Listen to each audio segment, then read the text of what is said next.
ಇಲ್ಲಿ ದಾಳಿಂಬೆಯನ್ನು ನಾವು ನಾಟಿ ಮಾಡೋಕ್ಕೆ ಮುಂಚೆ ಬೇಸಿಗೆ ಮಳೆ ಬಂದ ಕೂಡಲೇ ಒಂದು 2-3 ಸಾರಿ ಅಗತೆ ಮಾಡಿ ಅಥವಾ ನೇಗಿಲು ಹೊಡೆದು ಮತ್ತು ಆಮೇಲೆ ಕುಂಟೆ ಹೊಡೆದು ರೆಡಿ ಮಾಡಬೇಕಾಗುತ್ತೆ. ಆಮೇಲೆ ನೆಲಕ್ಕೆ ಈ ಸಗಣಿ ಗೊಬ್ಬರ ಅಥವಾ ಕಾಂಪೋಸ್ಟ್ ಗೊಬ್ಬರವನ್ನು ಮಿಶ್ರಣ ಮಾಡಬೇಕಾಗುತ್ತೆ.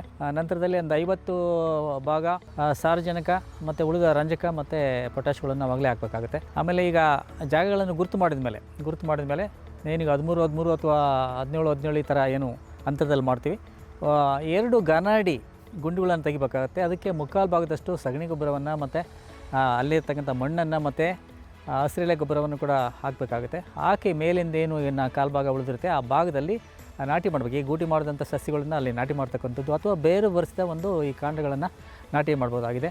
ನಾಟಿ ಮಾಡಿ ನಂತರದಲ್ಲಿ ತೆಳುವಾಗಿ ನೀರು ಕೊಡಬೇಕಾಗ್ತದೆ. ಮಣ್ಣನ್ನು ಮುಚ್ಚಿ ನೀರು ಕೊಡಬೇಕು. ಅದೇ ರೀತಿ ರಭಸವಾಗಿ ಏನಾನ ಗಾಳಿಗಳು ಬಂತಂದರೆ ಬೀಳದಾಗೆ ನಮಗೆ ಒಂದು ಆಸರೆಗೆ ಒಂದು ಕವೆಗೋಲನ್ನು ಕೊಟ್ಬಿಟ್ಟು ಅದು ಆಸರೆ ಗಿಡ ಬೀಳದಾಗೆ ನಾವು ಅದನ್ನು ನಿಲ್ಲಿಸಬೇಕಾಗ್ತದೆ.